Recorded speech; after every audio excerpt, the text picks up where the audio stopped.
Hello friends, welcome to Aspirants Academy. നമ്മൾ ഇന്ന് നോക്കാൻ പോകുന്നത് പാർട്ട് 3 നമ്മൾ ബാക്കി ക്വസ്റ്റ്യൻസ് നോക്കാൻ പോകുന്നത്. അടുത്ത ക്വസ്റ്റ്യൻ ആണ്, ഇന്ത്യൻ ഭരണഘടനയുടെ ഡാഷ് അധികാര സ്രോതസ് ഇന്ത്യൻ ജനങ്ങളാണെന്ന് സൂചിപ്പിക്കുന്നു. അത് ഏത് ഭാഗമാണ്? നമുക്ക് വേഗം പോകാം കേട്ടോ. അതാണ് ആമുഖം കേട്ടോ. ഇന്ത്യൻ ഭരണഘടനയുടെ ഡാഷ് ആണ് അധികാര സ്രോതസ് ഇന്ത്യൻ ജനങ്ങളാണെന്ന് സൂചിപ്പിക്കുന്ന ഭാഗം ചോദിച്ചാൽ അത് ആമുഖമാണ്.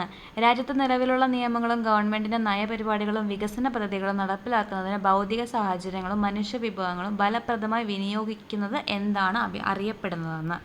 അതാണ് പൊതുഭരണം കേട്ടോ. നമ്മുടെ രാജ്യത്ത് നിയമങ്ങളും ഗവൺമെൻറ് നയപരിപാടികളും വികസന പരിപാടികളും ഒക്കെ നന്നായിട്ട് നടക്കാൻ വേണ്ടിയിട്ട് ഭൗതിക സാഹചര്യങ്ങളും മനുഷ്യ വിഭവങ്ങളും ഫലപ്രദമായി ഉപയോഗിക്കുന്ന ആ ഒരു ഇതിനെയാണ് നമ്മൾ പൊതുഭരണം എന്ന് വിളിക്കുന്നത്. ഇനി പൊതുഭരണം എന്നാൽ ഗവൺമെൻറ്റിൻ്റെ ഭരണമാണ്, ഗവൺമെൻറ്റിൻ്റെ ഭരണത്തെ സംബന്ധിക്കുന്നതാണ് എന്ന് പറഞ്ഞത് ആരാണ്?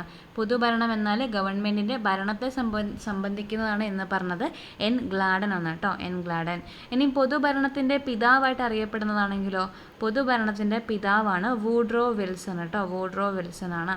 ഇനി ഇന്ത്യൻ പൊതുഭരണത്തിൻ്റെ പിതാവാണെങ്കിലോ അത് പോൾ എച്ച് ആപ്ലബിയാണ്. ഇന്ത്യൻ പൊതുഭരണത്തിൻ്റെ പിതാവാണെങ്കിൽ അത് പോൾ എച്ച് ആപ്ലബിയാണ്. ജസ്റ്റ് പൊതുഭരണത്തിനെ പറ്റി കണ്ടപ്പോൾ ജസ്റ്റ് ഒന്ന് പറഞ്ഞതേ ഉള്ളൂ കേട്ടോ. അപ്പോൾ ഇന്ത്യൻ പൊതുഭരണത്തിൻ്റെ പിതാവ് പോൾ എച്ച് ആപ്ലബി, പൊതുഭരണത്തിൻ്റെ പിതാവാണെങ്കിൽ വൂഡ്രോ വിൽസണും, പൊതുഭരണം എന്നാൽ ഗവൺമെൻറ് ഭരണത്തെ സംബന്ധിക്കുന്നതാണെന്ന് പറഞ്ഞത് എൻ ഗ്ലാഡനുമാണ്.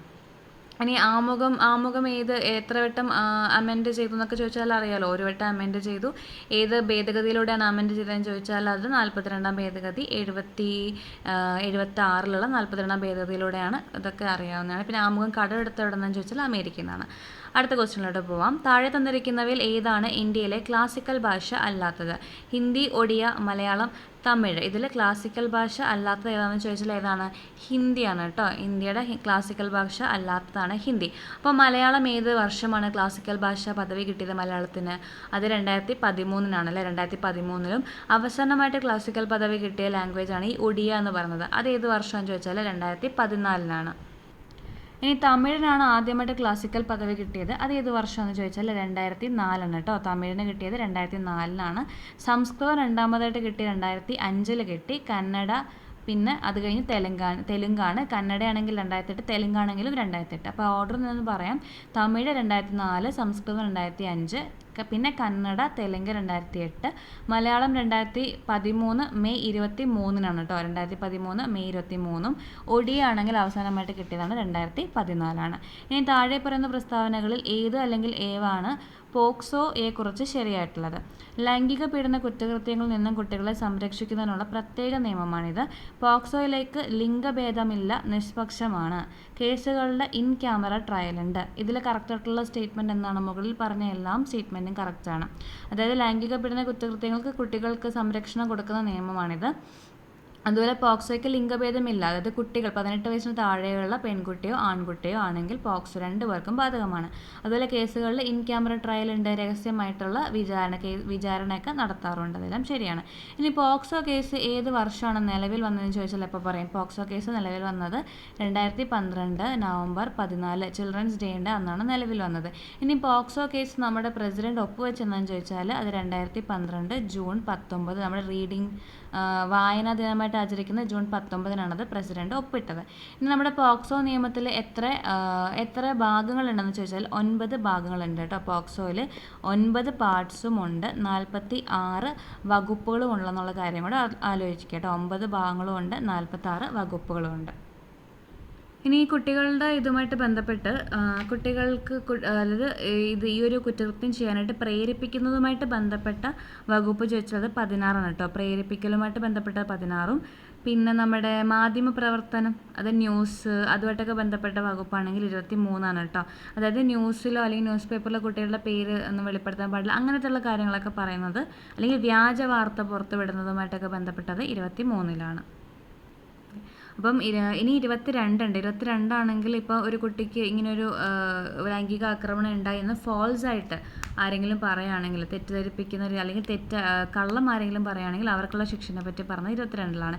ഇനി ഒരു കുട്ടിയാണ് തന്നെ പീഡിപ്പിച്ചതായിട്ട് ഒരാളെ ചൂണ്ടിക്കാണിച്ച് ആരോപണം ഉന്നയിക്കുന്നത് കുട്ടിയാണെങ്കിൽ ആ കുട്ടിക്ക് എന്തെങ്കിലും ശിക്ഷ കൊടുക്കുമോ എന്ന് ചോദിച്ചാൽ ഇല്ല കേട്ടോ. ആ കുട്ടിക്ക് ശിക്ഷ ഒന്നും കൊടുക്കില്ല. പക്ഷേ അതിനെ റെപ്രസെൻ്റ് ചെയ്തതിന് വേറൊരാളാണ് ഇതുപോലൊരു കള്ളക്കേസ് ഉണ്ടാക്കുന്നതെങ്കിൽ അയാൾക്ക് ശിക്ഷയുണ്ട്. ആ സെക്ഷനുകളൊക്കെ ഒന്ന് നോക്കി വെക്കുക കേട്ടോ, പോക്സോ ആയിട്ട് ബന്ധപ്പെട്ടത്. അടുത്ത ക്വസ്റ്റ്യനിലോട്ട് പോകാം നമുക്ക്. സോളമൻ്റെ തേനീച്ചകൾ എന്ന ഓർമ്മക്കുറിപ്പുകൾ എഴുതിയത് ആരാണെന്ന്. സോളമൻ്റെ തേനീച്ചകൾ ബെന്യാമിൻ, ജസ്റ്റിസ് KT തോമസ്, സക്രിയ, ജസ്റ്റിസ് സിറിയക് ജോസഫ്. ഓക്കെ, അപ്പോൾ സോളമൻ്റെ തേനീച്ചകൾ എന്ന ഓർമ്മക്കുറിപ്പ് എഴുതിയത് ജസ്റ്റിസ് KT തോമസ് ആണ്. അങ്ങനെയാണ് ഞാൻ കുറച്ച് ബുക്കോടെ ചോദിക്കാം. പരാജയപ്പെട്ട കമ്പോള ദൈവങ്ങൾ, അത് ആരെഴുതിയതാണ്? പരാജയപ്പെട്ട കമ്പോള ദൈവം, അത് MP രാജേഷിൻ്റെ ആണ്. കുന്തി ദേവി എന്നുള്ളത് എഴുതിയതാരുടെ? കുന്തി ദേവി, അത് MK സാനു എഴുതിയതാണ് കേട്ടോ. കുന്തി ദേവി ആണെങ്കിൽ MK സാനുവിൻ്റെ രചനയിലുള്ളതാണ് കുന്തി ദേവി. അതുപോലെ ഈ ഇടയ്ക്ക് നമ്മുടെ മോഹൻലാൽ അഭിനയ കലയിലെ അങ്ങനെ എന്തോ ഒരു ബുക്കും കൂടെ നമ്മുടെ MK സാനു എഴുതിയിട്ടുണ്ട് കേട്ടോ. മോഹൻലാലിനെ കുറിച്ചൊരു ബുക്കും കൂടി MK സാനു എഴുതിയിട്ടുണ്ട്. കയ്യൊപ്പിട്ട വഴികൾ ആരുടെയാണ്? കയ്യൊപ്പിട്ട വഴികൾ, അതാണ് ദിവ്യ S അയ്യറിന്. നമ്മുടെ ഇപ്പോഴത്തെ വിഴിഞ്ഞത്തിൻ്റെ മാനേജിങ് ഡയറക്ടറായിട്ടുള്ള ദിവ്യ S അയ്യറിൻ്റെയാണ് കയ്യൊപ്പിട്ട വഴികൾ. നേരിട്ട വെല്ലുവിളികളാണെങ്കിൽ അത് ജേക്കബ് തോമസ് ആണ് കേട്ടോ. നേരിട്ട വെല്ലുവിളികൾ. കൊറോണ കവിതകൾ ആരുടെയാണ്? ഈ PS ശ്രീധരൻ പിള്ളയുടെയാണ് കേട്ടോ. PS ശ്രീധരൻ പിള്ളയുടെ 200ാമത്തെ ബുക്കാണെങ്കിലോ അതേതാണ്? അത് ബോൺസായിയുമായിട്ട് ബന്ധപ്പെട്ടിട്ട് വാമന വൃക്ഷകലയാണ് കേട്ടോ. PS ശ്രീധരൻ പിള്ളയുടെ 200ാമത്തെ ബുക്ക് ചോദിച്ചു കഴിഞ്ഞാൽ അത് ബോൺസായി മരവുമായിട്ട് ബന്ധപ്പെട്ട വാമന വൃക്ഷ കലയാണ്. കൊറോണ കവിതകളാണെങ്കിൽ അത് PS ശ്രീധരൻ പിള്ളയാണ്. ഇനി യാത്ര പറയാതെ, അത് MV ശ്രേയസ് കുമാറിൻ്റെ ആണെന്ന്. യാത്ര പറയാതെ. പുഴ കടന്ന് മരങ്ങളുടെ താഴ്വരയിലേക്ക്, പുഴ കടന്ന് പൂക്കളുടെ താഴ്വരയിലേക്ക്, അതാണെങ്കിൽ നമ്മൾ നേരത്തെ പറഞ്ഞല്ലോ MK സാനു ആരെയെ പറ്റി എഴുതിയെന്ന്? മോഹൻലാലിനെ പറ്റി. ഇപ്പം മോഹൻലാലിൻ്റെയാണ് പുഴ കടന്ന് പൂക്കളുടെ താഴ്വരയിലേക്ക്. ഇനി എസ്തർ ആരുടെയാണ്? എസ്തർ, അത് സാറ ജോസഫിൻ്റെ ആണ് കേട്ടോ. എസ്തർ സാറ ജോസഫിൻ്റെയാണ്. സാറ ജോസഫിൻ്റെ എസ്തറിനാണ് ഈ വട്ടത്തെ 17ാമത് മലയാറ്റൂർ പുരസ്കാരം കിട്ടിയത് കേട്ടോ. 2024 ചെക്ക് ചെയ്യുക. 17ാമത് മലയാറ്റൂർ പുരസ്കാരമാണെങ്കിൽ അത് സാറ ജോസഫിനാണ് കിട്ടിയത്. കൃതി ചോദിച്ചാൽ അത് എസ്തറാണ്, എസ്തർ. ഇനി പോസ്റ്റ്മാൻ ആരുടെ കൃതിയാന്ന് ചോദിച്ചാൽ അത് നമ്മുടെ ബെന്യാമിൻ്റെ കൃതിയാണ് പോസ്റ്റ്മാൻ. അപ്പോൾ സോളമൻ്റെ തേനീച്ചകൾ നമ്മൾ പറഞ്ഞു, അത് നമ്മുടെ ജസ്റ്റിസ് KT തോമസിൻ്റെയാണ്. ഈ KT തോമസിൻ്റെ തന്നെയല്ലേ കോട്ടയത്തിൻ്റെ കഥകൾ? അതേന്ന് തോന്നുന്നു കേട്ടോ. കോട്ടയത്തിൻ്റെ കഥകളും KT തോമസിൻ്റെയാണ്. സോളമൻ്റെ തേനീച്ചകളും KT തോമസിൻ്റെ തന്നെയാണ്. അടുത്ത ക്വസ്റ്റ്യനിലോട്ട് പോകാം. ഇന്ത്യയിലെ ഏത് സംസ്ഥാനത്താണ് മണ്ണിനെ പ്രതിരോധിക്കാൻ കഴിവുള്ള ഹാൻഡ് ബ്ലോക്ക് അച്ചടിയായ ഡാബു പ്രിൻറ്റിംഗ് കാണാൻ സാധിക്കുന്നത്? ഇന്ത്യയിലെ ഏത് സംസ്ഥാനത്താണ് മണ്ണിനെ പ്രതിരോധിക്കാൻ കഴിവുള്ള ഹാൻഡ് ബ്ലോക്ക് അച്ചടിയായ ഡാബു പ്രിൻറ്റിംഗ്, അത് ഏത് സംസ്ഥാനത്താണ് കാണപ്പെടുന്നതെന്ന്? ഇതിൻ്റെ ആൻസർ രാജസ്ഥാനിലാണ് കേട്ടോ. ഇന്ത്യയിലെ ഏത് സംസ്ഥാനത്താണ് മണ്ണിനെ പ്രതിരോധിക്കാൻ കഴിവുള്ള ഹാൻഡ് ബ്ലോക്ക് അച്ചടിയായ ഡാബു പ്രിൻറ്റിംഗ് കാണപ്പെടുന്നതെന്ന് ചോദിച്ചാൽ അത് രാജസ്ഥാനിലാണ്. ചിത്രകലകളും അവ പ്രചാരത്തിലുള്ള സംസ്ഥാനങ്ങളും നോക്കുക. അപ്പോൾ സാഹിത്യത്തിൻ്റെ ഭാഗത്തുനിന്ന് ചോദിച്ചാണ് കേട്ടോ. ഡാബു പ്രിൻറ്റിംഗ് കാണപ്പെടുന്നത് രാജസ്ഥാനിലാണ്. ഇനി മധുബാനി എന്ന ചിത്രകല ഏത് സംസ്ഥാനവുമായിട്ട് ബന്ധപ്പെട്ടതെന്ന് ചോദിച്ചാൽ ബീഹാറാണ് കേട്ടോ. മധുബാനി ആണെങ്കിൽ ബീഹാറാണ്. പട്ടചിത്രയാണെങ്കിൽ പട്ടചിത്ര അത് ഒഡീഷയാണ് കേട്ടോ. പട്ടചിത്രയാണെങ്കിൽ ഒഡീഷയും. പിത്തോറ ഏതുമായിട്ട് ബന്ധപ്പെട്ടെന്ന് വെച്ചാൽ ഗുജറാത്താണ് കേട്ടോ. പിത്തോറ ഗുജറാത്താണ്. കലംകാരി ഏത് സംസ്ഥാനവുമായിട്ട് ബന്ധപ്പെട്ടാണ്? കലംകാരി അത് ആന്ധ്രാപ്രദേശാണ്. കാളിഘട്ട് ആണെങ്കിൽ ബംഗാളുമായിട്ട് ബന്ധപ്പെട്ടാണ്. കാളിഘട്ട്. വാർലി പെയിൻറ്റിങ്, നമുക്ക് വാർലി പെയിൻറ്റിങ് ഒക്കെ നമ്മൾ ചിലപ്പം ഒരു ന്യൂ ജനറേഷൻ ആർട്ടല്ല, പക്ഷേ ഇപ്പോഴത്തെ പിള്ളേരൊക്കെ ഇത് വരയ്ക്കാറുണ്ടല്ലേ. വാർലി പെയിൻറ്റിങ് എന്തുമായിട്ട് ബന്ധപ്പെട്ടതെന്ന് ചോദിച്ചാൽ ഏത് സംസ്ഥാനമായിട്ട് ബന്ധപ്പെട്ടതെന്ന് ചോദിച്ചാൽ മഹാരാഷ്ട്രയാണ് കേട്ടോ. അപ്പോൾ ഞാൻ ഒന്നുകൂടെ ചോദിക്കാം, മധുബാനി എന്തുമായിട്ട് ബന്ധപ്പെട്ടാണ്? ബീഹാറായിട്ട് ബന്ധപ്പെട്ട. മധുബാനിലെ എടുത്താൽ മതി, ഇപ്പോൾ ബീഹാർ കിട്ടും. ഇനി പട്ടചിത്രയാണെങ്കിൽ ഒഡീഷയാണ്. പിത്തോറയാണെങ്കിൽ ഗുജറാത്താണ്. കലംകാരി ആന്ധ്രാപ്രദേശാണ്. കാളിഘട്ടാണെങ്കിൽ ബംഗാളുമായിട്ട് ബന്ധപ്പെട്ടാണ്. കാളിഘട്ട് ദുർഗാപൂജയൊക്കെ ബംഗാളുമായിട്ട് ബന്ധപ്പെട്ടല്ലേ, അപ്പോൾ കാളിയും ബംഗാളുമായിട്ട് ബന്ധപ്പെട്ടെന്നായിരിക്കും. അപ്പോൾ കാളിഘട്ട് ബംഗാളാണ്. വാർലി പെയിൻറ്റിങ് ആണെങ്കിൽ അത് മഹാരാഷ്ട്രയുമായിട്ട് ബന്ധപ്പെട്ടാണ്. ഈ വോറിലൊക്കെ മഹാരാജാക്കന്മാരല്ലേ വോറിലൊക്കെ പങ്കെടുക്കുന്നത്, അപ്പം അങ്ങനെയല്ലേക്ക് മഹാരാഷ്ട്രയാണെങ്കിൽ വാർലി പെയിൻറ്റിങ്ങുമായിട്ട് ബന്ധപ്പെട്ടതാണ്. അടുത്ത യുനെസ്കോയുടെ പട്ടികയിൽ ഉൾപ്പെടുത്തിയിരിക്കുന്ന മാനവിക പൈതൃകം വിളിച്ചോതുന്ന കേരളത്തിലെ രണ്ടാമത്തെ കലാരൂപം ഏതാണെന്ന്? യുനെസ്കോയുടെ പട്ടികയിൽ വന്ന രണ്ടാമത്തെ കലാരൂപം ഏതാണെന്ന് ചോദിച്ചിരിക്കുന്നത്. അത് മുടിയേറ്റാണ് കേട്ടോ. രണ്ടാമത്തെ ആണെങ്കിൽ മുടിയേറ്റും. ഇനി യുനെസ്കോയുടെ പട്ടികയിൽ വന്ന ആദ്യത്തെ കേരളത്തിലുള്ള കലാരൂപമാണ് ഏത്? അത് കൂടിയാട്ടമാണ്. ഇനി നമ്മുടെ കൂടിയാട്ടം ഏത് വർഷമാണ് യുനെസ്കോയുടെ പട്ടികയിൽ വന്നതെന്ന് ചോദിച്ചാൽ ഏത് വർഷമാണ്? 2001 കേട്ടോ. കൂടിയാട്ടം വന്നത് 2001. ഇനി മുടിയേറ്റ് ഏത് വർഷമാണ് വന്നത്? മുടിയേറ്റ് 2010 മുടിയേറ്റ് വന്നതാണെങ്കിൽ 2010. ഇനി കൂടിയാട്ടത്തെക്കുറിച്ചുള്ള കൃതിയാണ് ഏത്? നാട്യകൽപദ്രുമം. ഇത് ഇമ്പോർട്ടൻ്റ് ആണ്. നാട്യകൽപദ്രുമം ഏതുമായിട്ട് ബന്ധപ്പെട്ടാണ് അല്ലെങ്കിൽ കൂടിയാട്ടവുമായിട്ട് ബന്ധപ്പെട്ടത് ഏതാണെന്ന് ചോദിക്കും. അത് നാട്യകൽപദ്രുമമാണ്. ഇത് എഴുതിയത് ഗുരുമണി മാധവ ചാക്യാരാണ് കേട്ടോ. നാട്യകൽപദ്രുമം എഴുതിയത് ഗുരുമണി മാധവ ചാക്യാരാണ്. അപ്പോൾ നമ്മുടെ കഥകളിയുമായിട്ട് ബന്ധപ്പെട്ട കൃതി ഏതാണ്? കഥകളിയുമായിട്ട് അത് ഹസ്തലക്ഷണ ദീപികയാണ് കേട്ടോ. കഥകളിയുമായിട്ട് ബന്ധപ്പെട്ടത് ഹസ്തലക്ഷണ ദീപികയും. മോഹിനിയാട്ടവുമായിട്ട് ബന്ധപ്പെട്ടതാണെങ്കിലോ മോഹിനിയാട്ടം വ്യവഹാരമാലയാണ് മോഹിനിയാട്ടവുമായിട്ട് ബന്ധപ്പെട്ടത്. ഇനി വ്യവഹാരമാല എഴുതിയത് മഴമംഗലത്താണ്. വ്യവഹാരമാല മഴമംഗലത്തും. നമ്മൾ നേരത്തെ പറഞ്ഞ കഥകളുടെ ഹസ്തലക്ഷണ ദീപികയാണെങ്കിൽ അത് എഴുതി തരാൻ ചോദിച്ചാൽ കടത്തനാട്ട് ഉദയവർമ്മ തമ്പുരാനാണ് കേട്ടോ. കടത്തനാട്ട് ഉദയവർമ്മ തമ്പുരാനാണ്. നാട്യകൽപദ്രുമം നമ്മൾ പറഞ്ഞു, നമ്മുടെ ഗുരുമണി മാധവ ചാക്യാരാണ്. ഇനി മുടിയേറ്റ് അല്ലെങ്കിൽ മുടിയെടുപ്പ്. മുടിയേറ്റിൻ്റെ വേറെ പേരാണ് മുടിയെടുപ്പ് കേട്ടോ. മുടിയേറ്റിൻ്റെ തീം നമ്മുടെ പ്രമേയം ചോദിച്ചാൽ അത് ഭദ്രകാളിയും ദാരികനും തമ്മിലുള്ള യുദ്ധമാണ്. മുടിയേറ്റിൻ്റെ തീമാണ് ഭദ്രകാളിയും ദാരികനും തമ്മിലുള്ള യുദ്ധം. ഇനി അടുത്ത താഴെ പറയുന്നവരിൽ ഏതാണ് ഇന്ത്യൻ തെരഞ്ഞെടുപ്പ് കമ്മീഷൻ്റെ അവകാശങ്ങളിൽ പെടാത്തത്? രാഷ്ട്രീയ പാർട്ടികൾക്ക് ചിഹ്നങ്ങൾ അനുവദിക്കാനുള്ള അവകാശം, വോട്ടെടുപ്പ് ചെലവുകൾക്ക് പരിധി നിശ്ചയിക്കാനുള്ള അവകാശം, തെരഞ്ഞെടുപ്പിൽ ഷെഡ്യൂളുകൾ തീരുമാനിക്കാനുള്ള അവകാശം, തെരഞ്ഞെടുപ്പിൽ എത്ര പാർട്ടികൾക്ക് മത്സരിക്കാൻ കഴിയും എന്ന് തീരുമാനിക്കാനുള്ള അവകാശം. ഇതിലേതാണ് ഉൾപ്പെടാത്തത്? ഓക്കെ, ഇതിൽ തെരഞ്ഞെടുപ്പിൽ എത്ര പാർട്ടികൾ മത്സരിക്കും എന്നൊന്ന് തീരുമാനിക്കാനുള്ള അവകാശം ആർക്കില്ല? തെരഞ്ഞെടുപ്പ് കമ്മീഷന് ഇല്ല കേട്ടോ. നമ്മുടെ ദേശീയ തെരഞ്ഞെടുപ്പ് കമ്മീഷനിൽ ഒരു മുഖ്യ തെരഞ്ഞെടുപ്പ് കമ്മീഷണർ ഉണ്ടാവും. എത്ര ബാക്കി അംഗങ്ങളുണ്ടാവും? 2 പേരുണ്ടാവും കേട്ടോ. ഒരു മുഖ്യ തെരഞ്ഞെടുപ്പ് കമ്മീഷൻ 2 അംഗങ്ങളും ഉണ്ടാവുന്നു. ഇനി തെരഞ്ഞെടുപ്പ് കമ്മീഷനെ ആരാണ് നിയമിക്കുന്നതെന്ന് ചോദിച്ചാൽ പ്രസിഡൻ്റാണ് നിയമിക്കുന്നത്. ഇനി നമ്മുടെ ഇപ്പോഴത്തെ മുഖ്യ തെരഞ്ഞെടുപ്പ് കമ്മീഷണർ ആര്? രാജീവ് കുമാറാണ്. ഇപ്പോഴത്തെ രാജീവ് കുമാറാണ്. ഇനി ബാക്കി 2 പേരെയും കൂടെ നമ്മൾ പഠിക്കണം. അത് നമ്മുടെ ഇപ്പോഴത്തെ 18 ലോക്സഭ ഇലക്ഷനുമായിട്ട് ബന്ധപ്പെട്ട് അലോക് നമ്മുടെ ആരായിരുന്നു ഒരാൾ രാജിവെച്ചു. അദ്ദേഹത്തിന് പകരമായിട്ട് വന്ന 2 പേരുണ്ട്. അതാണ് സുഖ്ബീന്ദർ സിംഗ് സന്ധുവും വന്നിട്ടുണ്ട്. പോലെ ഗ്യാനേഷ് കുമാറുണ്ട് കേട്ടോ. ബാക്കി 2 ആൾക്കാരാണ് സുഖ്ബീന്ദർ സിംഗ് സന്ധുവും ഗ്യാനേഷ് കുമാറും. നമ്മുടെ അനൂപ് ചന്ദ്ര പാണ്ഡെ അദ്ദേഹം രാജിവെച്ചു. അതേപോലെ ഒരാളും കൂടെ രാജിവെച്ചിട്ടുണ്ട്. അനൂപ് ചന്ദ്ര പാണ്ഡ്യയും അരുൺ ഗോയലും അനൂപ് ചന്ദ്ര പാണ്ഡ്യയും രാജിവെച്ചതിൻ്റെ ഭാഗമായിട്ട് നമ്മുടെ ഗ്യാനേഷ് കുമാറും സുഖ്ബീന്ദർ സിംഗ് സന്ധുവുമാണ് പുതുതായിട്ട് തെരഞ്ഞെടുപ്പ് കമ്മീഷനിൽ വന്നിട്ടുള്ളവർ കേട്ടോ. ഇനി തെരഞ്ഞെടുപ്പ് കമ്മീഷന് ചുമതല ഒന്നുകൂടി ചുറ്റി പറയാം. തെരഞ്ഞെടുപ്പിന് മേൽനോട്ടം വഹിക്കലുണ്ട്, വോട്ടർ പട്ടിക തയ്യാറാക്കലുണ്ട്, തെരഞ്ഞെടുപ്പ് പ്രക്രിയയുടെ വിവിധ ഘട്ടങ്ങളുടെ തീയതി പ്രഖ്യാപിക്കൽ, തെരഞ്ഞെടുപ്പ് ചിഹ്നങ്ങൾ അനുവദിക്കൽ. നമ്മുടെ ഘട്ടങ്ങൾ നമ്മൾ പറഞ്ഞു. ഈ വട്ടത്തെ 18 ലോക്സഭയിൽ എത്ര ഘട്ടങ്ങളായിട്ട് തെരഞ്ഞെടുപ്പ് നടന്നതെന്ന് ചോദിച്ചാൽ 7 ഘട്ടങ്ങളാണ് കേട്ടോ. 7 ഘട്ടങ്ങളാണ്. അതിൽ 2ാമത്തെ ഘട്ടത്തിലാണ് നമ്മുടെ കേരളത്തിൽ തെരഞ്ഞെടുപ്പ് നടന്നത്. അപ്പോൾ അതിൻ്റെ തീയതി ഉണ്ട്. നമ്മുടെ കേരളത്തിലെ 2ാം ഘട്ടം ഏത് തീയതിയായിരുന്നു? ഏപ്രിൽ 26-നാണ് നടന്നത്. അതായത് തീയതികളൊക്കെ തീരുമാനിക്കുന്ന ആരാണ്? തെരഞ്ഞെടുപ്പ് കമ്മീഷണറാണ്. അതുപോലെ പെരുമാറ്റച്ചട്ടം രൂപീകരിക്കൽ, തെരഞ്ഞെടുപ്പ് ഉദ്യോഗസ്ഥരുടെ നിയമനവും പരിശീലനവും, തെരഞ്ഞെടുപ്പ് വോട്ടെണ്ണൽ ഫലപ്രഖ്യാപനം, തെരഞ്ഞെടുപ്പ് കണക്കുകൾ പരിശോധിക്കൽ. ഇത്രയൊക്കെയാണ് നമ്മുടെ തെരഞ്ഞെടുപ്പ് കമ്മീഷനുമായിട്ട് ബന്ധപ്പെട്ടത്. അപ്പോൾ നമ്മുടെ അതിർത്തി നിർണ്ണയവുമായിട്ട് ബന്ധപ്പെട്ടത് തെരഞ്ഞെടുപ്പ് കമ്മീഷനാണെന്ന് പറഞ്ഞാൽ ശരിയാണോ? അതിർത്തി നിർണ്ണയം അല്ലെങ്കിൽ നമ്മുടെ മണ്ഡലങ്ങൾ നിർണ്ണയിക്കുക അതല്ല കേട്ടോ. നമ്മുടെ തെരഞ്ഞെടുപ്പ് കമ്മീഷനല്ല, അത് ചെയ്യുന്നത് നമ്മുടെ ഡീലിമിറ്റേഷൻ കമ്മീഷനാണ്. അതിർത്തിയൊക്കെ നിർണ്ണയിക്കുന്നതും നിയോജക മണ്ഡലങ്ങളുടെ അതിർത്തി നിർണ്ണയിക്കുന്ന കമ്മീഷൻ അത് ഡീലിമിറ്റേഷൻ കമ്മീഷനാണ്. അതിലും നമ്മുടെ തെരഞ്ഞെടുപ്പ് കമ്മീഷന് പ്രത്യേകിച്ച് റോളൊന്നുമില്ലെന്ന് നോക്കാം. ഇനി അടുത്ത ക്വസ്റ്റ്യനിലേക്ക് പോവാം. താഴെ പറയുന്നതിൽ ഏത് സംസ്ഥാനത്തിൻ്റെ അല്ലെങ്കിൽ സംസ്ഥാനങ്ങളുടെ മേലാണ് ഗുവാഹത്തി ഹൈക്കോടതിക്ക് അധികാരമുള്ളത്? ഗുവാഹത്തി ഹൈക്കോടതിക്ക് അധികാരമുള്ളത് ഏതൊക്കെ സംസ്ഥാനങ്ങളിലാണെന്നാണ് ഇനി അടുത്ത ക്വസ്റ്റ്യൻ. ഇതിൻ്റെ ആൻസർ മുകളിൽ പറഞ്ഞവ എല്ലാം ആണ് കേട്ടോ. മുകളിൽ പറഞ്ഞ എല്ലാം ഉണ്ട്. ആസാം എന്തായാലും ഉണ്ടാവും നമുക്കറിയാം. ആസാമിൻ്റെ ക്യാപിറ്റൽ അല്ല, ആസാമിലുള്ള ഒരു സ്ഥലമാണ് ഗുവാഹത്തി. ആസാമിൻ്റെ ക്യാപിറ്റൽ അപ്പോൾ ഏതാ? തെസ്പൂർ ആണ് കേട്ടോ. അപ്പോൾ ആസാം, നാഗാലാൻഡ് ഉണ്ട്, അതുപോലെ അരുണാചൽ പ്രദേശ്, മിസോറം, ഈ 4 സംസ്ഥാനങ്ങളാണ്. അപ്പോൾ ഇത് 4 പഠിച്ചു വെക്കാം. ഈ 4 സംസ്ഥാനങ്ങളാണ് ഗുവാഹത്തി ഹൈക്കോടതിൻ്റെ കീഴിൽ വരുന്നത്. ഇനി ഒരു 2 ഫാക്ടറോടെ നോക്കിക്കോ. ഏറ്റവും കൂടുതൽ ജഡ്ജിമാരുള്ള ഹൈക്കോടതി ചോദിച്ചാൽ അത് അലഹബാദ് ഹൈക്കോടതിയാണ്. ഏറ്റവും കുറവ് ജഡ്ജിമാരുള്ള ഹൈക്കോടതിയാണെങ്കിൽ അത് സിക്കിം ഹൈക്കോടതിയാണ് കേട്ടോ. ഏറ്റവും കുറവുള്ളത് സിക്കിമാണ്.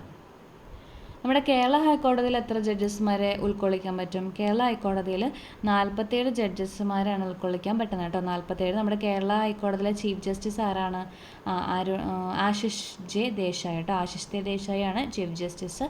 അതുപോലെ 47 ജഡ്ജസാണ് നമ്മുടെ കേരള ഹൈക്കോടതിയിലുള്ളത്. ഇനി ഇന്ത്യയിലെ ഏറ്റവും കൂടുതൽ ജഡ്ജിമാരുള്ളത് അലഹബാദ് ഹൈക്കോടതിയും ഏറ്റവും കുറവാണെങ്കിൽ അത് സിക്കിം ഹൈക്കോടതിയാണെന്ന് പഠിക്കാം. അടുത്ത ദിവസം താഴെ പറയുന്ന പ്രസ്താവന പരിഗണിച്ചതിൽ തെറ്റായത് അല്ലെങ്കിൽ തെറ്റായവ കണ്ടുപിടിക്കുക. ഇന്ത്യൻ പാർലമെന്റിന്റെ അപ്പർ ചേംബർ ഒരു സ്ഥിരം സഭയാണ്. രാജ്യസഭയിലെ എല്ലാ അംഗങ്ങളെയും തെരഞ്ഞെടുക്കുന്നത് ആനുപാതിക പ്രാതിനിധ്യത്തിന്റെ അടിസ്ഥാനത്തിലാണ്. അതിന്റെ ചെയർമാൻ അതിന്റെ അംഗങ്ങളിൽ നിന്ന് തെരഞ്ഞെടുക്കപ്പെടുന്നു. അപ്പോൾ ഇതിൽ ഇന്ത്യൻ പാർലമെന്റ് അപ്പർ ചേംബർ ഒരു സ്ഥിരം സഭയാണ്, ശരിയാണ്. അപ്പർ ചേംബർ ആണ് ഏത്? രാജ്യസഭ. ലോവർ ചേംബർ ആണ് ഏത്? ലോകസഭ. അപ്പം രാജ്യസഭ അല്ലെങ്കിൽ അപ്പർ ചേംബർ ഒരു സ്ഥിരം സഭയാണ്. രാജ്യസഭയിലെ എല്ലാ അംഗങ്ങളെയും എങ്ങനെയാണ്? പരോക്ഷമായിട്ടാണ് തിരഞ്ഞെടുക്കപ്പെടുന്നത്. അതിൻ്റെ വേറൊരു പേരും കൂടാണ് ആനുപാതിക പ്രാതിനിധ്യ വ്യവസ്ഥ, അല്ലെങ്കിൽ ഇതിനെ ഹെയർ വ്യവസ്ഥ എന്നും അറിയപ്പെടും കേട്ടോ. ഹെയർ വ്യവസ്ഥ. അപ്പോൾ ഹെയർ വ്യവസ്ഥ എന്നറിയപ്പെടുന്ന ഏതാണെന്ന് ചോദിച്ചാൽ അത് ആനുപാതിക പ്രാതിനിധ്യ വ്യവസ്ഥയാണ്. അല്ലെങ്കിൽ സിംഗിൾ ട്രാൻസ്ഫറബിൾ വോട്ട് സിസ്റ്റം, ഏക കൈമാറ്റ വോട്ട് വ്യവസ്ഥ എന്ന് അറിയപ്പെടുന്നത് ആനുപാതിക പ്രാതിനിധ്യ അടിസ്ഥാനമാണ്. ഇനി അതിൻ്റെ ചെയർമാൻ അതിൻ്റെ അംഗങ്ങളിൽ നിന്നും തിരഞ്ഞെടുക്കുന്നതാണോ? നമ്മുടെ രാജ്യസഭയിലെ ചെയർമാൻ ആരാണ്? വൈസ് പ്രസിഡന്റ് ആണ്. വൈസ് പ്രസിഡന്റ് ഒരിക്കലും രണ്ട് സഭകളിലെയും മെമ്പർ ആവാൻ പാടില്ല, അംഗമാകാൻ പാടില്ലെന്നൊരു വ്യവസ്ഥയുണ്ട്. അപ്പോൾ അതിൻ്റെ ചെയർമാൻ അതിൻ്റെ അംഗങ്ങളിൽ നിന്നും തിരഞ്ഞെടുക്കുന്നതല്ല, അതിൻ്റെ ഒരു അംഗമല്ലാത്ത ഒരാളാണ് അതിൻ്റെ ചെയർമാൻ. അതാണ് അവിടുത്തെ വൈസ് പ്രസിഡന്റ്. ഓക്കെ, അപ്പോൾ ഇതിൽ ഏതൊക്കെയാണ് ശരിയായിട്ടുള്ളത്? തെറ്റായതാണ് ചോദിച്ചിരിക്കുന്നത്. തെറ്റായിട്ടുള്ളത് ഏതാണ്? ഇവിടെ ഒരു ചെറിയൊരു മിസ്റ്റേക്ക് പറ്റി. സ്റ്റേറ്റ്മെൻറ്റ് വായിക്കുമ്പോൾ നമ്മൾ എന്താ പറയുക, ശ്രദ്ധിച്ച് വായിക്കണം. ഞാനിങ്ങനെ ഭയങ്കരമായിട്ട് ഓടിപ്പോയണ്ടേ. രാജ്യസഭയിലെ എല്ലാ അംഗങ്ങളെയും ആനുപാതിക പ്രാതിനിധ്യ വ്യവസ്ഥയിലാണോ തിരഞ്ഞെടുക്കുന്നത്? അല്ല കേട്ടോ, രാജ്യസഭയിലെ എല്ലാ അംഗങ്ങളെയും അല്ല. രാജ്യസഭയിൽ നോമിനേറ്റഡ് അംഗങ്ങളുണ്ടല്ലോ, എത്ര പേരാ? 12 നോമിനേറ്റഡ് അംഗങ്ങളുണ്ട്. ബാക്കിയുള്ളവരാണ് ആനുപാതിക പ്രാതിനിധ്യ വ്യവസ്ഥയിൽ നമ്മുടെ സംസ്ഥാനങ്ങളിൽ നിന്നും തിരഞ്ഞെടുക്കുന്നത്. അപ്പോൾ ഇതിൽ സ്റ്റേറ്റ്മെൻറ്റ് 2ഉം 3ഉം തെറ്റാണ് കേട്ടോ. പിന്നെ ഓപ്ഷനിൽ 3 മാത്രം ഒരു ഓപ്ഷൻ ഇല്ലാത്തതുകൊണ്ട് നമ്മൾ വീണ്ടും ക്രോസ് ചെക്ക് ചെയ്യും വേറെ എന്തെങ്കിലും ഉണ്ടോയെന്നല്ലേ. അപ്പോൾ അത് 2ഉം 3ഉം തെറ്റാണ് കേട്ടോ. 2ഉം 3ഉം തെറ്റാണ്, 1 ശരിയാണ്. ഒക്കെ അടുത്ത ക്വസ്റ്റ്യനോട്ട് പോവാം. മൗലിക അവകാശങ്ങൾ എന്നാൽ ഡാഷ് ആണ്. ന്യായീകരിക്കാവുന്നത്, സമ്പൂർണ്ണമായത്, നെഗറ്റീവോ പോസിറ്റീവോ ആകാം, ഭേദഗതി വരുത്താവുന്നതാണ്. മൗലിക അവകാശങ്ങളെ ന്യായീകരിക്കാൻ പറ്റുമോ? അതായത് നമ്മുടെ കോടതി ജസ്റ്റിഫയബിൾ ആണോ എന്നാണ് ചോദിക്കുന്നത്. കോടതി വഴി നമുക്കത് സ്ഥാപിച്ചെടുക്കാൻ പറ്റുമെന്ന്. യെസ്, അത് പറ്റും, ന്യായീകരിക്കാവുന്നതാണ്. സമ്പൂർണ്ണമാണ് മൗലികാവകാശങ്ങൾ? ഒരിക്കലല്ല, സമ്പൂർണ്ണമല്ല മൗലികാവകാശങ്ങൾ. ഇനി നെഗറ്റീവോ പോസിറ്റീവോ ആകാം മൗലികാവകാശങ്ങൾ. അത് ശരിയാണ് കേട്ടോ. മൗലികാവകാശങ്ങൾ നെഗറ്റീവോ പോസിറ്റീവോ ആകാം. അതുപോലെ ഭേദഗതി വരുത്താവുന്നതാണ്. യെസ്, മൗലികാവകാശങ്ങൾ എന്ത് വരുത്താം? ഭേദഗതി വരുത്താം. അപ്പോൾ ഇതിൽ മൗലികാവകാശം എന്നാൽ എല്ലാം ശരിയാണ്, അത് തെറ്റായിട്ടുള്ള സ്റ്റേറ്റ്മെൻ്റ് ആണ്. 2 മാത്രം തെറ്റാണ്. നമുക്കറിയാലോ, 2 മാത്രമാണ് ഇതിൽ തെറ്റ് കേട്ടോ. അതായത് സമ്പൂർണ്ണമല്ല മൗലികാവകാശങ്ങൾ. പക്ഷേ മൗലികാവകാശങ്ങൾ പോസിറ്റീവ് അവകാശങ്ങളുണ്ട്, നെഗറ്റീവ്. അത് പോസിറ്റീവ് എന്ന് പറഞ്ഞാൽ നമ്മുടെ മൗലികാവകാശങ്ങൾ സ്ഥാപിച്ചെടുക്കുന്നത്, നമ്മുടെ അവകാശങ്ങൾ സ്ഥാപിച്ചെടുക്കുന്ന രീതിയിലുള്ളതാണെങ്കിൽ അത് പോസിറ്റീവ്. നെഗറ്റീവ് എന്ന് പറഞ്ഞാൽ നമ്മളെ റെസ്ട്രിക്റ്റ് ചെയ്യുന്ന, നമ്മളെയോ അല്ലെങ്കിൽ ഗവൺമെൻറ്റിനെയോ റെസ്ട്രിക്റ്റ് ചെയ്യുന്ന രീതിയിലുള്ള മൗലികാവകാശങ്ങളാണെങ്കിൽ അത് നെഗറ്റീവ് സ്വഭാവമുള്ളതാണ്. പിന്നെ ഭേദഗതി വരുത്താൻ പറ്റുന്നതാണ്, ന്യായീകരിക്കാവുന്നതാണ്. ഇനി നമുക്ക് അടുത്ത ക്വസ്റ്റ്യനിലോട്ട് പോകാം. ലോക്പാലിൻ്റെ ആദ്യത്തെ ചെയർപേഴ്സൺ ആരാണെന്ന്? Justice Pinaki Chandra Ghose, justice Pradeep Kumar Mohanty, Indrajit Prasad Gautam, Shrimati justice Abhilasha Kumari. ആദ്യത്തെ നമ്മുടെ ലോക്പാൽ ആരാണെന്ന് ചോദിച്ചിരിക്കുന്നത്. ആദ്യത്തെ ലോക്പാലാണ് ആര്? ജസ്റ്റിസ് പിനാക്കി ചന്ദ്രഘോഷ് കേട്ടോ. ജസ്റ്റിസ് പിനാക്കി ചന്ദ്രഘോഷിനെ ഏത് വർഷമാണ് ലോക്പാൽ ആക്കിയതെന്ന് ചോദിച്ചാൽ 2014 ശരിക്കും നമ്മുടെ ലോക്പാൽ നിലവിൽ വരുന്നത്. ലോക്പാൽ നിലവിൽ വരുന്നത് 2014 പക്ഷേ 2014 തന്നെ പിനാക്കി ചന്ദ്രഘോഷിനെ ആക്കിയോ എന്ന് ചോദിച്ചാൽ അത് ഡൗട്ടാണ്. 2017 തോന്നുന്നു, നോക്കിയിട്ട് പറയാമേ. അതെ, 2019 കേട്ടോ. 2014 നമ്മുടെ ലോക്പാൽ നിയമം വന്നെങ്കിലും 2019 ഒരു ലോക്പാലിനെ അപ്പോയിൻറ്റ് ചെയ്യേണ്ടി വന്നപ്പോൾ അത് പിനാക്കി ചന്ദ്രഘോഷാണ്. ഇനി അത് കഴിഞ്ഞിട്ട് ഒരു ആക്ടിംഗ് ലോക്പാലായിരുന്നു. അത് കഴിഞ്ഞിട്ട് നമ്മുടെ ഇപ്പോഴത്തെ ലോക്പാൽ, അതായത് 2ാമത്തെ അല്ലെങ്കിൽ 3ാമത്തെ, ആക്ടിംഗ് കൂട്ടോന്ന് അറിയില്ല, എന്തായാലും നമ്മുടെ 3ാമതായിട്ട് വന്നിരിക്കുന്ന ആൾ ആരാണ്? ഇപ്പോഴത്തെ നമ്മുടെ ലോക്പാലാണ് ആര്? അജയ് മാണിക്റാം ഖാൻവിൽക്കർ കേട്ടോ. അത് ഫുള്ളായിട്ട് പഠിക്കണം. ചിലപ്പോൾ ചിലയിടത്ത് ഖാൻവിൽക്കർ കഴിഞ്ഞിട്ട് അജയ് മാണിക്റാം എന്ന് മാത്രം തരും. അപ്പോൾ അത് അറിഞ്ഞിരിക്കണം. AM ഖാൻവിൽക്കർ അല്ലെങ്കിൽ അജയ് മാണിക്റാം ഖാൻവിൽക്കർ ആണ് ഇപ്പോഴത്തെ ലോക്പാലായിട്ട് നിയമിതനായത്. ഇനി ഇന്ത്യയിൽ ലോക്പാൽ എന്ന ആശയം ആദ്യമായി അവതരിപ്പിച്ചത് ആരാണെന്ന്? ഇന്ത്യയിൽ ലോക്പാൽ എന്ന ആശയം 1960 ആദ്യമായിട്ട് അവതരിപ്പിച്ചത് കേട്ടോ. 1960. അതാരാണെന്ന് ചോദിച്ചാൽ അശോക് കുമാർ സെൻ ആണ്. അശോക് കുമാർ സെൻ ആണ് ആദ്യമായിട്ട് ലോക്പാൽ എന്നൊരു അഭിപ്രായം ആദ്യമായിട്ട് അവതരിപ്പിച്ച ആരാണെന്ന് ചോദിച്ചാൽ അശോക് കുമാർ സെൻ ആണ്. ഇനി ലോക്പാൽ ബില്ല് രാജ്യസഭയിൽ പാസ്സാക്കിയത് അത് എത്ര ഇമ്പോർട്ടൻ്റ് ആണെന്ന് എനിക്കറിയില്ല. 2013 ഡിസംബർ 17, ജസ്റ്റ് നോക്കിക്കോ, 2013. ഇനി ലോക്പാൽ ബില്ല് രാഷ്ട്രപതി ഒപ്പിട്ടതെന്ന് നോക്കിക്കോ, 2014 ജനുവരി 1 രാഷ്ട്രപതി ഒപ്പിട്ടത് 2014 ജനുവരി 1. ലോക്പാൽ ബില്ല് പാസ്സാക്കുന്നതിന് വേണ്ടി നിരാഹാരം അനുഷ്ഠിച്ച വ്യക്തിയാണ് ആര്? മഹാരാഷ്ട്രക്കാരനായിട്ടുള്ള അന്നാ ഹസാരെയാണ് കേട്ടോ. ലോക്പാൽ ബില്ല് പാസ്സാക്കുന്ന നിരാഹാരം അനുഷ്ഠിച്ചു. ഇനി ലോക്പാലിലെ അംഗങ്ങളുടെ എണ്ണം അതൊക്കെ ഇമ്പോർട്ടൻ്റ് ആണ്. 9 പേരാണ്, ചെയർപേഴ്സൺ ഉൾപ്പെടെ 9 പേര്. അതായത് ഒരു ചെയർപേഴ്സണും ബാക്കി 8 അംഗങ്ങളും. ഇതിൽ 8 അംഗങ്ങളിൽ പകുതി അംഗങ്ങൾ ജുഡീഷ്യൽ അംഗങ്ങൾ, അതായത് നമ്മുടെ കോടതിയുമായിട്ട് ബന്ധപ്പെട്ട ജുഡീഷ്യൽ അംഗങ്ങളായിരിക്കണം. ബാക്കി 4 പേര് നോൺ ജുഡീഷ്യൽ അംഗം ആയിരിക്കണമെന്ന് നിർബന്ധമാണ്. ഇനി ലോക്പാൽ സെലക്ഷൻ സമിതിയുണ്ട്. ലോക്പാലിലെ അംഗങ്ങളെ തിരഞ്ഞെടുക്കാനുള്ള സെലക്ഷൻ കമ്മിറ്റി ഉണ്ട്. അതിലെ അംഗങ്ങൾ നോക്കാം. പ്രൈം മിനിസ്റ്ററാണ് അതിൻ്റെ ചെയർപേഴ്സൺ. പിന്നെ ലോക്സഭ പ്രതിപക്ഷ നേതാവുണ്ട്, ലോക്സഭ സ്പീക്കറുണ്ട്, സുപ്രീം കോടതി ചീഫ് ജസ്റ്റിസ് അല്ലെങ്കിൽ രാഷ്ട്രപതി നാമനിർദ്ദേശം ചെയ്യുന്ന സുപ്രീം കോടതിയിലെ സിറ്റിംഗ് ജഡ്ജ് ഉണ്ടായിരിക്കണം. അതുപോലെ രാഷ്ട്രപതി നാമനിർദ്ദേശം ചെയ്യുന്ന ഒരു നിയമ വിദഗ്ധനും ഉണ്ടായിരിക്കണം. അങ്ങനെ 5 പേരടങ്ങുന്നതാണ് നമ്മുടെ ലോക്പാൽ സെലക്ഷൻ കമ്മിറ്റി ഉള്ളത്. ഇനി ഇന്ത്യയിലെ പ്രഥമ ലോക്പാൽ നമ്മൾ പറഞ്ഞു 2019 മാർച്ച് 19 നിയമിതനായത് കേട്ടോ. 2019 മാർച്ച് 19. ഇനി ലോക്പാലിൻ്റെ നിലവിലെ ചെയർപേഴ്സൺ നമുക്കറിയാം ആരാണ്? നമ്മുടെ ഖാൻവിൽക്കറാണ്, എം ഖാൻവിൽക്കറാണ്. എം ഖാൻവിൽക്കറിന് തൊട്ട് മുൻപ് പ്രദീപ് കുമാർ മൊഹന്തി ആയിട്ടുണ്ട് കേട്ടോ. പിനാക്കി ചന്ദ്രഘോഷിന് ശേഷമായ ആളാണ് പ്രദീപ് കുമാർ മൊഹന്തി. അപ്പോൾ ഇപ്പം 3ാമത്തെയാണ് നമ്മുടെ എം ഖാൻവിൽക്കർ. ഓക്കെ, അടുത്ത ക്വസ്റ്റ്യനിലോട്ട് പോവാം. ഇന്ത്യൻ ഭരണഘടനയുടെ പാർട്ട് 9A ചേർത്തത് താഴെ പറയുന്നവയിൽ ഏത് വഴിയാണെന്നാണ് ചോദിച്ചിരിക്കുന്നത്. 73, 74, 72 ഭേദഗതി. ഏത് ഭേദഗതിയിലൂടെയാണ് 9A കൂട്ടിച്ചേർക്കപ്പെട്ടത്? 9A എന്ന് പറയുമ്പോൾ എന്തുമായിട്ട് ബന്ധപ്പെട്ടെന്ന് നോക്കിയാൽ മതി. നമ്മുടെ പാർട്ട് 9A മുനിസിപ്പാലിറ്റിയുമായിട്ട് ബന്ധപ്പെട്ടാണ് അല്ലേ. അപ്പോൾ അത് ചേർക്കപ്പെട്ടത് ഏത് ഭേദഗതി പ്രകാരമാണ്? 74 ഭരണഘടനാ ഭേദഗതി പ്രകാരമാണ്. ഇനി നമ്മുടെ ഭാഗം 9 അതെന്തുമായിട്ട് ബന്ധപ്പെട്ടതാണ്? അത് 73 ഭേദഗതി പ്രകാരം പഞ്ചായത്ത് രാജ് വന്നതാണ് ഭാഗം 9. 9A ആണെങ്കിൽ അത് നമ്മുടെ 74 ഭേദഗതി മുനിസിപ്പാലിറ്റി വന്നതാണ്. ഇനി 9B ആണെങ്കിലോ അത് കോർപ്പറേറ്റീവ് സൊസൈറ്റി വന്നതാണ്. കോർപ്പറേറ്റീവ് സൊസൈറ്റി വന്ന ഭേദഗതിയാണ് 9B. ഇനി 73 ഭേദഗതി ഏത് വർഷം എന്ന് ചോദിച്ചാൽ 1992. ആ ടൈമിൽ പ്രധാനമന്ത്രി ആരാണ്? നമ്മുടെ PV നരസിംഹറാവു. 2024 ഭാരതരത്ന കിട്ടിയ PV നരസിംഹറാവു ആയിരുന്നു ആ ടൈമിൽ പ്രധാനമന്ത്രി. പ്രസിഡന്റ് ആണെങ്കിൽ ശങ്കർ ദയാൽ ശർമ്മയാണ്. പഞ്ചായത്ത് രാജ് നിയമം എന്നറിയപ്പെടുന്നത് 73 ഭേദഗതിയാണ്. അതേപോലെ നമ്മൾ അതിൻ്റെ ആർട്ടിക്കിൾ ഈ 73 ഭേദഗതിയിലൂടെ കൂട്ടിച്ചേർക്കപ്പെട്ട ആർട്ടിക്കിൾ 243 മുതൽ 243O വരെയാണ് കേട്ടോ. 243 മുതൽ 243O വരെ. ഇനി ഏത് പട്ടികയാണ് കൂട്ടിച്ചേർത്തതെന്ന് വെച്ചാൽ 11ാം പട്ടികയാണ്. ഇനി 74 ഭേദഗതിയിലൂടെ ഏത് പട്ടികയാണ് കൂട്ടിച്ചേർത്തതെന്ന് വെച്ചാൽ 12ാം പട്ടികയാണ് കേട്ടോ, മാറിപ്പോണ്ട. 74 ഭേദഗതിയിലൂടെ 12ാം പട്ടിക കൂട്ടിച്ചേർത്തു, ഇതിൻ്റെ കൂടെ 11ാം പട്ടിക. ഈ രണ്ടും 1992 73 ആണെങ്കിലും 74 ആണെങ്കിലും 92 പാസ്സാക്കിയതാണ്. അതുകൊണ്ട് തന്നെ പ്രൈം മിനിസ്റ്ററും പ്രസിഡൻറ്റും ഒന്നും ചേഞ്ച് ആവുന്നില്ല. PV നരസിംഹറാവും ശങ്കർ ദയാൽ ശർമ്മയാണ് കേട്ടോ.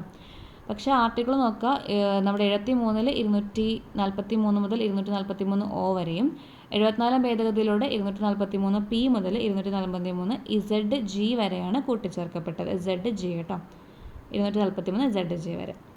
ഓക്കെ, നമുക്ക് അടുത്ത ദിവസത്തിലോട്ട് പോവാം. ഓക്കെ, നമ്മുടെ സക്സസ്ഫുള്ളി കഴിഞ്ഞു. ഇനി നമ്മുടെ ഇംഗ്ലീഷാണ്, വേഗം പോകാം. In order to travel you need a passport dash you might need a visa, immunisation, jabs and fulfil quarantine conditions. അപ്പോൾ ട്രാവൽ ചെയ്യണമെങ്കിൽ യു നീഡ് എ പാസ്പോർട്ടും വേണം. ഇനി അത് കൂടാണ്ട് ഒരു വിസ, ഇമ്മ്യൂണൈസേഷൻ, ജാബും ഒക്കെ വേണമെന്ന്. അപ്പോൾ ആ ഒരു അർത്ഥത്തിൽ ഏതായിരിക്കും വരേണ്ടത്? ഇൻ അഡീഷൻ ആണ് കേട്ടോ. ഇൻ അഡീഷൻ, അതായത് അത് കൂടാണ്ട് എന്നുള്ള മീനിങ്ങിൽ ഇൻ അഡീഷൻ വരണം. ഇനി I have seen her dash times this year but not very often. Complete the sentence using the right. A little, much, a few, many. I have seen her dash times this year. ഈ ഇയറിൽ കുറേ വട്ടം കണ്ടു എന്നുള്ള മീനിങ്ങിലാണ്. പക്ഷെ അങ്ങനെ ഒത്തിരി വട്ടം കണ്ടുമില്ല എന്നുള്ള മീനിങ്ങിലാണ് വരേണ്ടത്. അതായത് ഈ നോട്ട് വെരി ഓഫൺ എന്നുള്ള ആ ഒരു സ്റ്റേറ്റ്മെൻറ്റ് വായിക്കണം കേട്ടോ. I have seen her dash times this year. ഇതിന് ആൻസർ വരുന്നത് എ ഫ്യൂ ടൈംസ് ആണ് കേട്ടോ.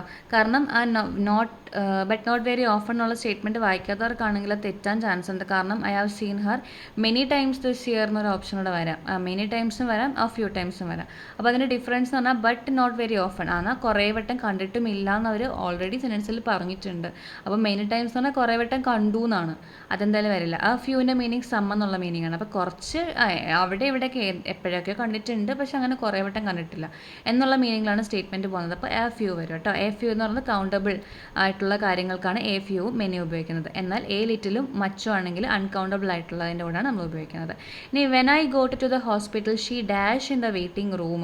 Choose a character tense. When I go to the hospital, ഞാൻ ഹോസ്പിറ്റലിൽ എത്തിയപ്പോൾ അവൾ എന്ത് ചെയ്യായിരുന്നു, അവിടെ ഇരിക്കുകയായിരുന്നു. When I go to the hospital she was sitting in the waiting റൂമാണ്. I will wait until I dash him. I will wait until I see him ആണ് കേട്ടോ. ഐ വിൽ വെയിറ്റ്, ഞാൻ വെയിറ്റ് ചെയ്യും, അപ്പം ഞാൻ അവനെ കാണുന്നവരെ വെയിറ്റ് ചെയ്യും. അതായത് I will wait until I see him ആണ് വരേണ്ടത്. ഇനി I must remember to pack a holiday book. My mom says that we must pack soon. We are going on a holiday to the sea coast. I am really looking forward to it. അതിനെ rearrange ചെയ്യാനാണ് പറഞ്ഞേക്കുന്നത്. അപ്പോൾ എന്താണ്, we are going on a holiday to the sea coast, അതാണ് ആദ്യം വരുന്നത്. എന്നിട്ട് my mom says that we must pack soon. I must remember to pack a holiday book. I am really looking forward to it. Okay, 3 കഴിഞ്ഞിട്ട് 2 ആണ് വരുന്നത്. 3 കഴിഞ്ഞിട്ട് 2 വരുന്ന ഒരു സ്റ്റേറ്റ്മെൻ്റ് ഉള്ള ഓപ്ഷൻ ബി ആണ് കേട്ടോ. ഇതിൽ ഓപ്ഷൻ ബി ആണ് വരുന്നത്. അതായത് നമ്മളൊരു സീ കോസ്റ്റിലേക്ക് പോകാൻ ഹോളിഡേ പ്ലാൻ ചെയ്യുന്നുണ്ട്. അതുപോലെ എൻ്റെ അമ്മ എന്താ പറഞ്ഞത്, നമുക്ക് പെട്ടെന്ന് പാക്ക് ചെയ്യണമെന്ന് പറഞ്ഞു. അപ്പോൾ എന്താണ്, ഞാൻ ഹോളിഡേ ബുക്ക് പാക്ക് ചെയ്യാൻ പ്ലാൻ ആക്കിയിട്ടുണ്ട്. I am really looking forward to it. അപ്പോൾ ഞാൻ ഐ മസ്റ്റ് റിമെമ്പർ, ഞാൻ റിമെമ്പർ ചെയ്യുന്നു, ഞാൻ അത് റിമെമ്പർ ചെയ്യുമെന്ന് വിചാരിക്കുന്നു, ലുക്കിംഗ് ഫോർവേഡ് എന്നുള്ള രീതിയിലാണ് ഈ ഒരു മീനിങ് പോകുന്നത് കേട്ടോ. ഓക്കെ, അടുത്ത question. The ball hit me straight in the dash. I tried to thread the cotton through the dash of the needle. ഇതിന് രണ്ടിനും ഫിറ്റ് ആയിട്ടുള്ളൊരു ഓപ്ഷൻ എടുക്കാനാണ് പറഞ്ഞേക്കുന്നത്. നീഡിലിൻ്റെ എന്താ നമ്മൾ പറയുക, കണ്ണെന്നല്ലേ പറയാം. ആ ഒരു ചെറിയൊരു ഹോളിന് അതിൻ്റെ ഒരു കണ്ണെന്നുള്ള രീതിയിലാണ് പറയാം കേട്ടോ. അതുപോലെ the ball hit me straight in the I ആണ് കേട്ടോ. ഇതിൻ്റെ ആൻസർ ഐ ആണ് വരുന്നത്. രണ്ടിനും ചേർന്നത് ഐ ആണ്. അടുത്തത്, great oaks from little accounts grow. Great ox from little accounts grow. What is the meaning of this proverb? Making a little effort now saves time later. All great things start small. It is easy to forget something if you can't see it. Do something over and over again until you do it well. Okay, great ox from little accounts grow ആണെങ്കിൽ അതിൻ്റെ answer വരുന്നത് all great things start small ആണ് കേട്ടോ. എല്ലാ great തിങ്സും എന്താണ്, ആദ്യമേ ചെറുതായിരിക്കും, പിന്നെ അത് വളർന്ന് വലുതാണെന്നുള്ള രീതിയിലാണ് കേട്ടോ പറയുന്നത്. He is a dash of the old block. He is a dash of the old block. ഇത് ഈ ക്വസ്റ്റ്യൻ ഒരു മിസ്റ്റേക്ക് ഉണ്ട് കേട്ടോ.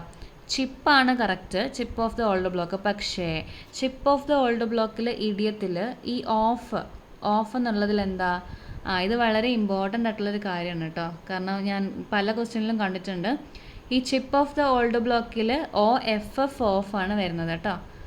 OFF ഓഫ് ആണ് വരേണ്ടത്. അത് ഇങ്ങനെ ഓപ്ഷൻ ഇട്ട് കണ്ടിട്ടുണ്ട്. ചിപ്പ് ഓഫ് ദ ബ്ലോക്ക്, ഈ ഒരു ഓഫ് തരും, ഈ ഒരു ഓഫ് തരും. അപ്പോൾ ഇതിൽ ഏതാ കറക്റ്റ് എന്നുള്ള രീതിയിലല്ലേ ചോദിച്ചിട്ടുണ്ട്. അത് ഈ ഓഫാണ്. ക്വസ്റ്റ്യൻ തെറ്റുണ്ട്, ഈ ഓഫാണ്. അത് റിമെമ്പർ ചെയ്ത് വെക്കുക. ഈ ഓഫാണ് കറക്റ്റ് ആയിട്ടുള്ളത്. നിങ്ങൾക്കത് ഗൂഗിൾ ചെയ്ത് നിങ്ങൾ നോക്കിക്കോ. ഈ ഓഫ് തന്നെയാണ് കറക്റ്റ് ആയിട്ടുള്ളത്. I waited dash 9 o'clock and then went home. I waited dash 9 o'clock and then went home. അതായത് 9 o'clock വരെ നോക്കി അതിന് ശേഷം വീട്ടിൽ പോയി. അപ്പോൾ ഏതാ വരുന്നത്, until 9 o'clock and went home. You have to take an exam dash the course. പാസ്സാണ് വരുന്നത്. You have to take an exam to pass the course. Course പാസ്സാവാൻ വേണ്ടിയിട്ട് exam take. My daughter is quite shy dash. She is an aggressive player in the badminton court. My daughter is quite shy ആണ്, പക്ഷെ ഭയങ്കര aggressive player ആണ്. കണ്ടോ, അപ്പോൾ അവിടെ ഒരു കോൺട്രഡിക്റ്റീവ് ആയിട്ടുള്ള സ്റ്റേറ്റ്മെൻറ്റ് വന്നു അല്ലേ. ഫസ്റ്റ് സ്റ്റേറ്റ്മെൻറ്റ് പോലെ അല്ല, അതിന് ഓപ്പോസിറ്റ് സ്റ്റേറ്റ്മെൻറ്റാണ് അടുത്ത് വന്നിരിക്കുന്നത്. അപ്പോൾ ക്വൈറ്റ് ഷൈ ആണെങ്കിൽ അവൾ എങ്ങനെ അഗ്രസീവ് പ്ലെയർ ആവരുന്നതാണ്, പക്ഷെ താണ്. അപ്പോൾ ഒരു കോൺട്രഡിക്റ്റീവായിട്ട് ഉത്തരം തരുന്നൊരു കൺജങ്ഷൻ നമ്മൾ എടുക്കണം. Furthermore, consequently, necessarily, however. അപ്പോൾ ഹൗ എവർ ആണ് ആൻസർ വരുന്നത്. My daughter is quite shy, എന്നിരുന്നാലും however she is an aggressive player in the badminton court. Identify the correct spelling. കൊളോക്കിയലിൻ്റെ സ്പെല്ലിംഗ് കറക്റ്റ് ആയിട്ടുള്ളത് ഏതാണെന്ന് ചോദിച്ചിരിക്കുന്നത്. Okay, കൊളോക്കിയലിൻ്റെ correct spelling option A ആണ് കേട്ടോ. COLLOQUIAL, അതാണ് കൊളോക്കിയൽ. Dash war never solves anything. Dash war never solves anything. Choose a right determiner. A war never solves anything ആണ് കേട്ടോ. ഒരു വാറിനെ ഒന്നും സോൾവ് ചെയ്യാൻ പറ്റുന്നുള്ള രീതിയിൽ എ വാറാണ് കേട്ടോ. എ വാർ അത് തന്നെയാണ് കേട്ടോ. A war never solves anything. ഒരു യുദ്ധത്തിന് ഒന്നും സോൾവ് ചെയ്യാനുള്ള ശേഷിയില്ല, അല്ലെങ്കിൽ ഒന്നും അതിന് സോൾവ് ചെയ്യാൻ പറ്റില്ല ഒരു യുദ്ധത്തിന്, അങ്ങനെയല്ല പറയാം. അപ്പോൾ a war never solves anything ആണ് റൈറ്റ് ആയിട്ടുള്ളത്. അടുത്തത്, train will arrive at the station at dash 6:15 PM. Choose a right adverb. Already, usually, exactly, always. The train will arrive at the station at എന്ന് പറയുന്നത് ഒരു exact ടൈമിനെ സൂചിപ്പിക്കാനല്ലേ പറയുന്നത്. അപ്പോൾ at exactly 6:15 PM എന്നാണ് പറയാം കേട്ടോ. അതൊരു എക്സാക്റ്റ് എന്നുള്ള ആ അറ്റ് നോക്കിയാൽ മതി. At exactly 6:15 PM. Rose parks was thrown of the Montgomery bus for refusing to give up her seat to a white passenger. Which definition fits the phrase thrown off in the above sentence most appropriately? To make something move through the air, to push something out of your hand, to catch hold of someone, to make someone fall down suddenly.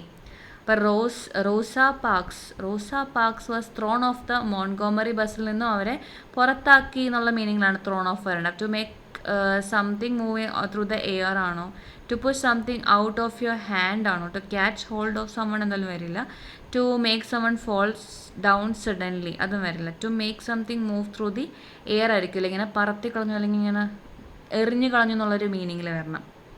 അല്ല, ഞാൻ വിചാരിച്ച അർത്ഥമല്ല കേട്ടോ. To make someone fall down suddenly ആണ് എൻ്റെ answer കേട്ടോ. To make someone fall down suddenly, അതാണ് thrown off കേട്ടോ. ത്രോ ഓഫ് ചെയ്യുക, ശരിക്കും ഇതാണോ ആൻസർ വരിക?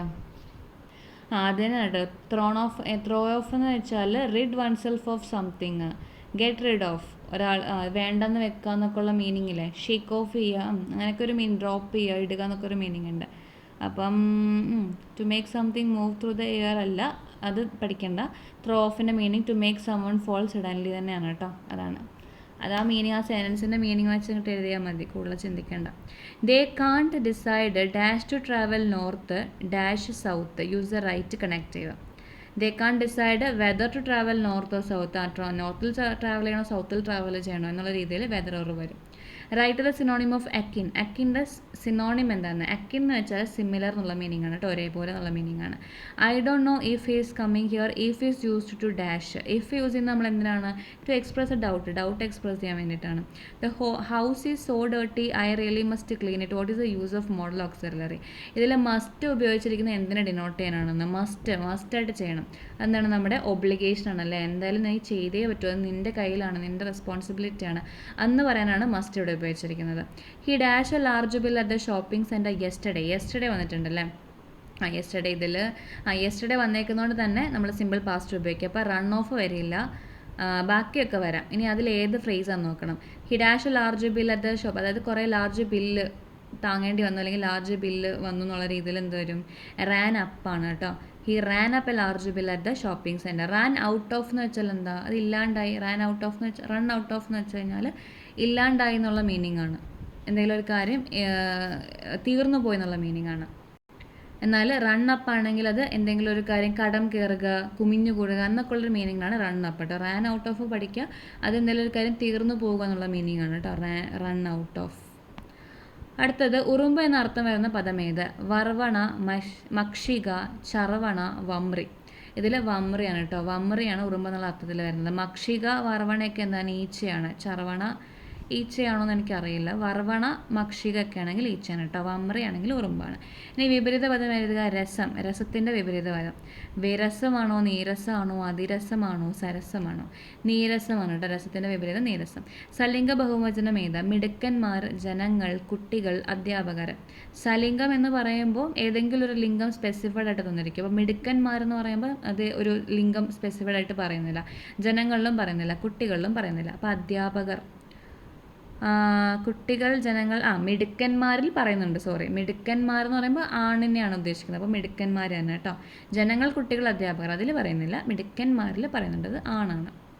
പിരിച്ചെഴുതുക. എന്നീനെ പിരിച്ചെഴുതുകയാണ്. എന്നീനെ പിരിച്ചെഴുതുമ്പോൾ എന്ത് കിട്ടും? എൻ പ്ലസ് നീ ആണ് കേട്ടോ. എന്ന് അല്ല ഇന്നീനെ പിരിച്ചെഴുതുമ്പോൾ ഇൻ പ്ലസ് നീ കേട്ടോ. ഇൻ പ്ലസ് നീ ആണ് ഇന്നീ വരിക. ഇനി അറിഞ്ഞുകൊണ്ട് തെറ്റ് ചെയ്യുക എന്ന് അർത്ഥം വരുന്ന ശൈലിയാണ് ഏത്? അത് ഇലയിട്ട് ചവിട്ടുകയാണ്. ഇനി യാചകൻ എന്ന എതിർലിംഗം, യാചകൻ്റെ എതിർലിംഗം എന്താണെന്ന് ചോദിച്ചാൽ ഏതാണ്? അതിൽ നമുക്ക് ഡൗട്ട് വരുന്നത് യാചകിയാണോ യാചികയാണോ എന്നാണ് ഡൗട്ട് വരുന്നത്. ഏതാണ് വരുന്നത് നോക്കട്ടെ. ഓക്കെ, യാചകനാണെങ്കിൽ അത് യാചകിയാണ് കേട്ടോ. യാചകൻ യാചകിയാണ്. രക്ഷകനാണെങ്കിലോ രക്ഷകൻ്റെ ഓപ്പോസിറ്റ് വരുന്നത് രക്ഷികയാണ് കേട്ടോ. രക്ഷികയാണ് രക്ഷിക. അതുപോലെ യാചകൻ അതുപോലെ അല്ല യാചകൻ, പക്ഷേ യാചകിയാണ്. രക്ഷകനാണെങ്കിൽ രക്ഷികയാണ്. ഇനി ഇത് തെറ്റിപ്പോയി കേട്ടോ. പിരിച്ചത് ഇന്നി എന്നുള്ളത്, innീൻ്റെത് അവർ ആൻസർ കൊടുത്തേക്കുന്നത് ഞാൻ വിചാരിച്ചു ഇൻ പ്ലസ് നീ ആണ്, പക്ഷെ അല്ല, ഇ പ്ലസ് നീ ആണ് കേട്ടോ. ഓപ്ഷൻ ഡി ആണ്, ഇ പ്ലസ് നീ ആണ് ഇന്നി. അവൻ ആണെങ്കിലോ അത് ആ പ്ലസ് അന്നാണ് അവൻ. എവൻ ആണെങ്കിലോ എവൻ അത് എ പ്ലസ് എന്നാണ് എ പ്ലസ് അന്നാണ് എവൻ. എ പ്ലസ് അന്നാണ് എവൻ. അപ്പോൾ അതുപോലെ ഇന്നി നോക്കിക്കോ, അത് ഇ പ്ലസ് നീ ആണ് കേട്ടോ. ഇന്നി ആണെങ്കിൽ ഇ പ്ലസ് നീ. ഇൻ അക്കോർഡൻസ് വിത്ത് ഉചിതമായ മലയാള പരിഭാഷ ഏതാണ്? ഇൻ അക്കോർഡൻസ് വിത്ത് അതെന്താണ്? ഇൻ അക്കോർഡൻസ് വിത്ത് അതത് സമയത്ത് അതാണ് ആവശ്യം, അതിനനുസരിച്ച് അതിന് പുറമെ അതിനനുസരിച്ചാണ് കേട്ടോ. ഇനി ഒറ്റപ്പദം ഗുരുവിൻ്റെ ഭാവമാണ് ഏത്? ഗുരുവിൻ്റെ ഭാവമാണ് ഗൗരവം.